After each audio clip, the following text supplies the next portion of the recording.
తెలంగాణ తొలి దశ మలి దశ ఉద్యమం గురించి అయితే మనందరికి తెలుసు. ఎట్లా వచ్చింది, ఎట్లా సాధించుకున్నాము.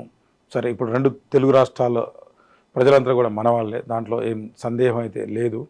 కానీ ఆ ఉద్యమంకి ముందు ప్రొఫెసర్ జయశంకర్ గారు అయితే తెలంగాణ ఉద్యమం అయితే నేను పోయేలోపు రావచ్చు, రాకపోవచ్చు, తర్వాత అయినా వచ్చిన తర్వాత కూడా ఇంకొక ఉద్యమం కూడా వస్తుందని చెప్పారు. ఎందుకు చెప్పారో అప్పుడైతే మాకు అర్థం కాలేదు కొంచెం.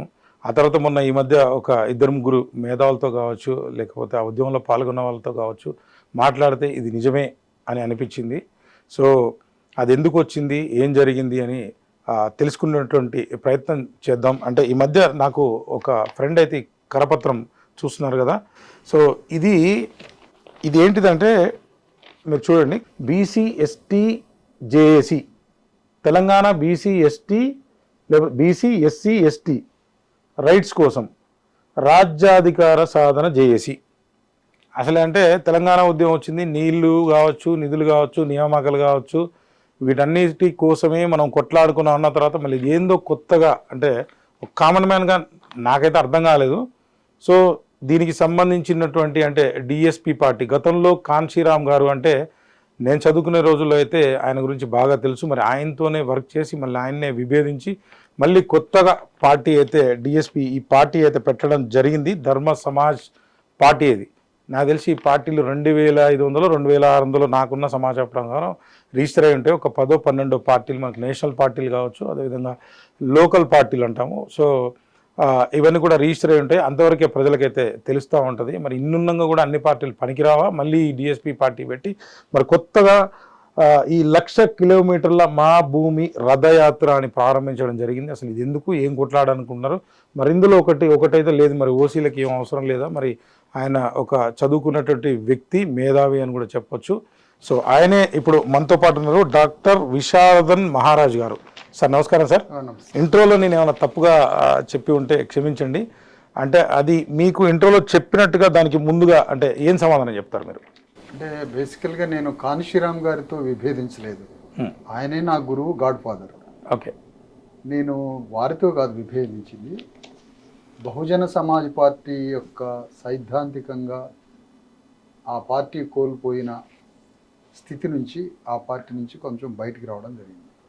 ఆల్టర్నేటివ్గా అదే కాన్షీరామ్ గారి యొక్క లెగసీని కంటిన్యూ చేయాలి, ఆయన ఆలోచన విధానాన్ని, ఆయన రాజకీయ వ్యూహాన్ని, ఆయన పని విధానాన్ని తెలంగాణలో రివైవ్ చేయాలనే ఉద్దేశంతో కాన్షీరామే నా గాడ్ ఫాదర్. కాబట్టి ఆయన గారి ఉద్యమాన్ని కొనసాగింపు కోసమే ఇక్కడ మేము ఉద్యమాన్ని చేపట్టడం జరిగింది. ఆయనతో కాదు విభేదించింది. ఆయన చనిపోయిన తర్వాత పార్టీ యొక్క ధృవాన్ని కోల్పోవడం వల్ల మాత్రమే ఈరోజు మేము ధర్మ సమాజ్ పార్టీ ఆనాడు స్థాపించడం జరిగింది. అంటే నేను అనేది ఏంటంటే ఆయన పార్టీ కోల్పోవడం అంటే ఇప్పుడు పార్టీ పరిస్థితి ఏం బాగోలేదా, లేకపోతే ఆయన చనిపోయిన తర్వాత? కాన్షీరామ్ గారు బతికున్నంత వరకు నేను ఆ పార్టీలోనే ఉన్నాను. చనిపోయిన తర్వాత కూడా కొంతకాలం పార్టీలోనే ఉన్నాను. ఓకే.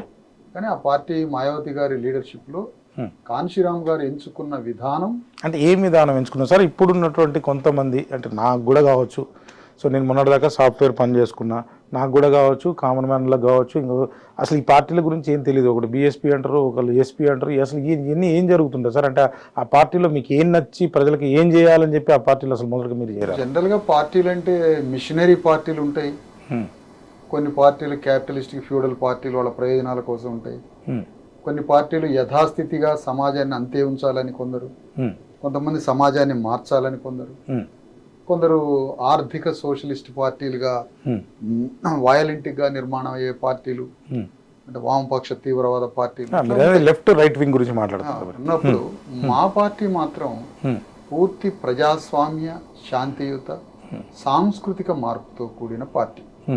అంటే కల్చరల్ రెవల్యూషన్, సోషల్ ట్రాన్స్ఫర్మేషన్, సమాజంలో కల్చరల్ మార్పు తీసుకొని రావాలి, సామాజిక, సాంస్కృతిక, ఆర్థిక, రాజకీయ మార్పు తేవడానికి ఒక రాజకీయ ఆయుధం కావాలి.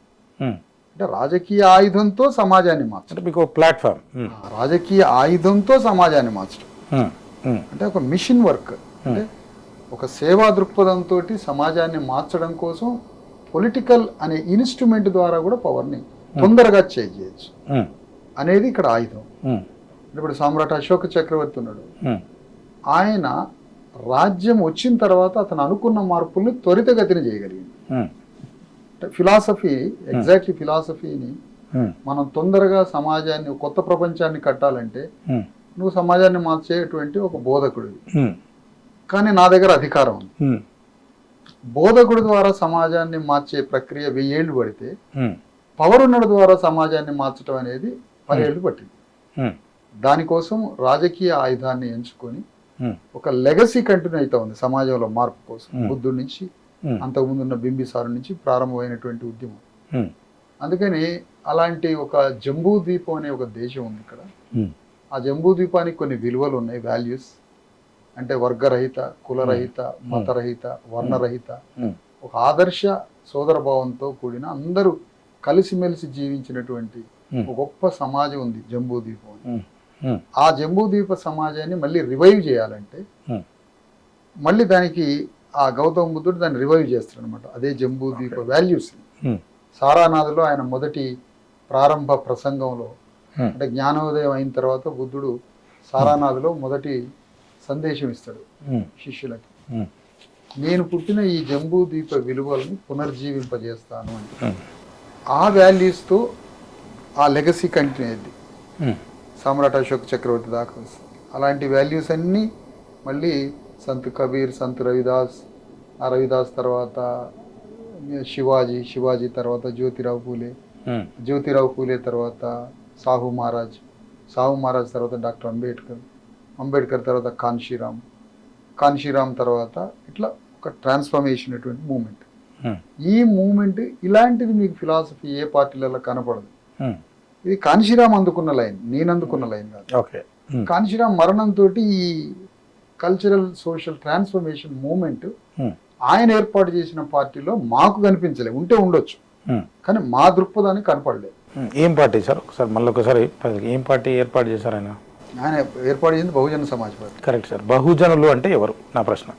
బహుజనులు అంటే అంటే బహు అంటే ఎక్కువ సంఖ్య అని అర్థం.